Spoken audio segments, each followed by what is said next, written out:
Hello, ladies and gentlemen. Guess what? It's another SCRAWLRBOX.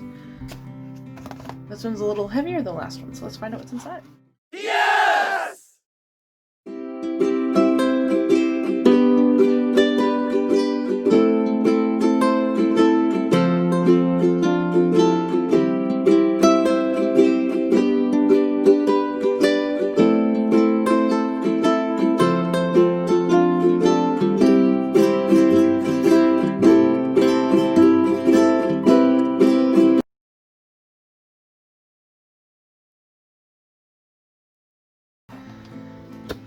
Oh, I see black. So I know from experience not to open this yet.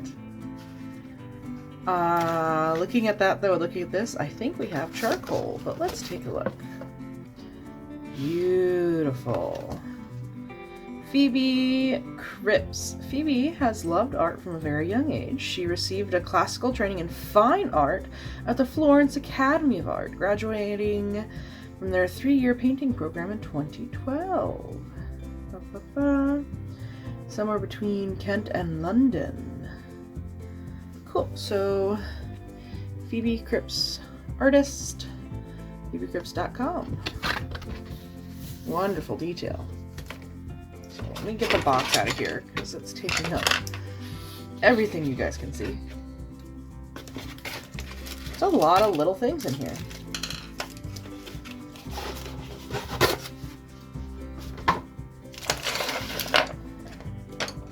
And let's take a look. Willow charcoal, so yeah. Apparently there is compressed charcoal in there as well. Charcoal pencil, chalk pencils, splendor pencil. So it's a colorless blending for burnishing.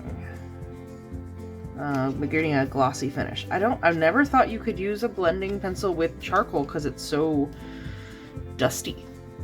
Then we have putty eraser, and then it's an eraser pencil. Needed first drawing. Okay, yeah, so we've got an eraser pencil. That'll be nice. Is it eraser on both sides though? I'll have to play with that. And nice pencil eraser and paper.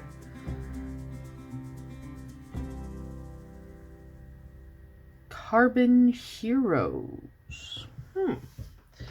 Let's look at our zine. The different shades. Apparently the treat is Everton Mint with a toffee center. That's a weird mix. Oh, they call them Cotton Buds. I guess Q-Tip is a actual brand.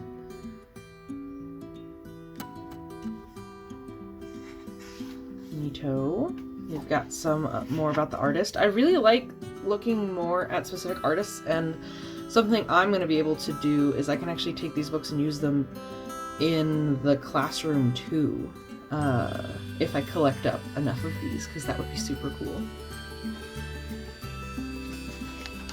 And then tips for using charcoal, and then gallery from last stuff. I'm not sure I put my art from last SCRAWLRBOX on there, but they do have some from the February box and the November box, so I guess they're not doing it specifically each time.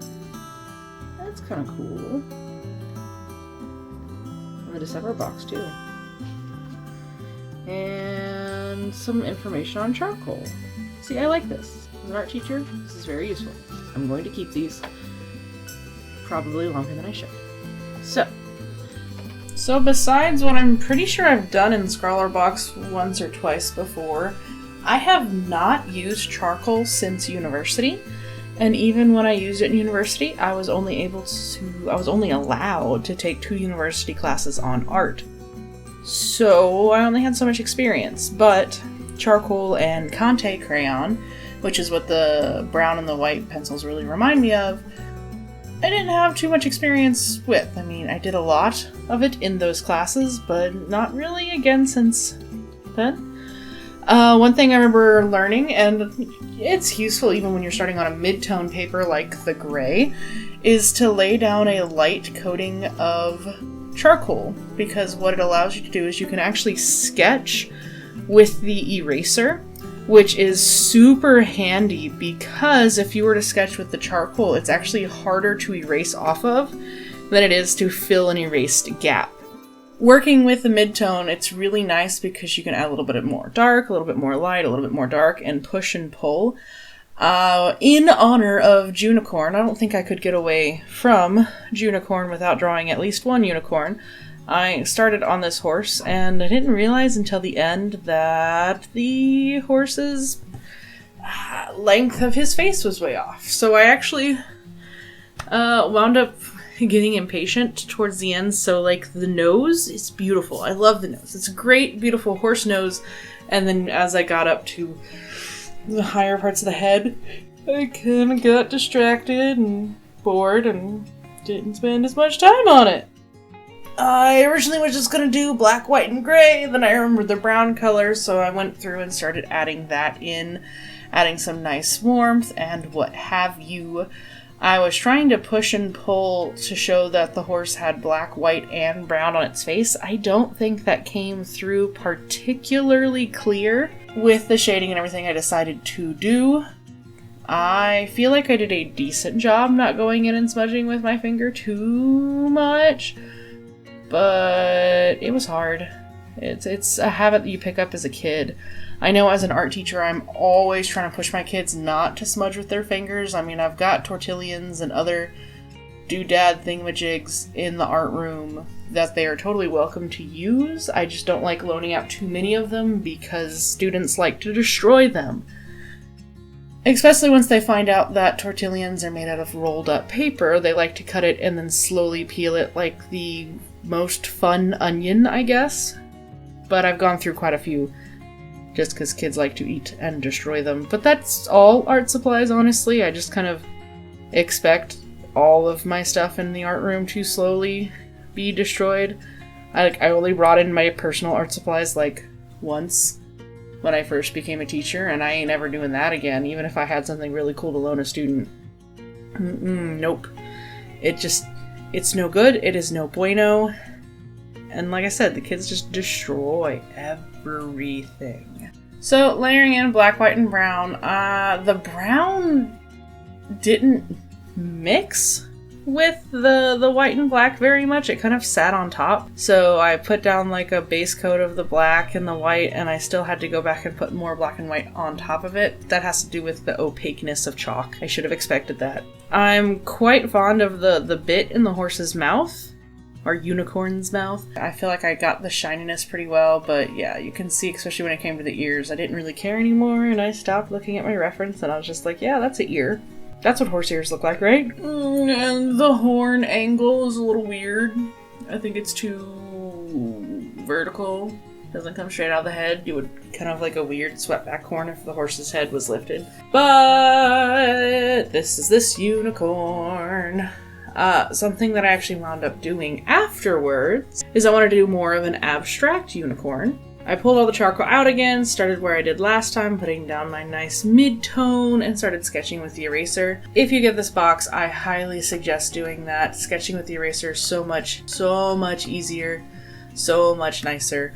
And this time I wanted to play with contrast and have like a dark background and then a lighter character on it, so I actually started doing some shading with the eraser. Then highlighting, went back with the charcoal, and then went back and forth between the charcoal and eraser for quite a while, because I actually wanted to save the brightness of the white pencil for like serious shiny contrast, and my original idea was only to use the white on the eye so it really popped, but I wound up using it in some other places, and I actually forgot about the brown until the very end of this drawing, but I like where I put it on the horn just to add some warmth, and then on the ground again for some more poppy contrast. Putting in the negative space and the background for this was a lot of fun. Even though the other one is arguably a much more, what is the word? not better drawing, more detailed drawing. I honestly think that I like how this one specifically came out better. There's just something a little more fun and mysterious about this kind of abstract unicorn. I kind of want to do another one in the style. It's kind of based off of something that my friend Cindy did with the unicorn with glowy, mysterious eyes. She kind of based it off of the deer in motion night vision cameras that you get from like hunters. Usually they're like deep green and then have glowing eyes. And that's where she kind of got her idea from that I kind of ripped off for this one. There's also a famous Swedish artist who does some like creepy cool stuff, whose name I don't remember right now, but I thought of his stuff a little bit too. Anyway, these are my 2 unicorn drawings. Let me know which one you liked better in the comments. I'm leaning towards the second one. But I hope you enjoyed. I'm sorry that this video took so long. I'm having a lot of trouble getting my videos out here this summer. I don't know why, because it's summer and I'm supposed to have all this extra time, but I find myself doing things like playing video games and laying on my butt and playing with the Tickety Talk, because I have the Tickety Talk now. So that's a thing.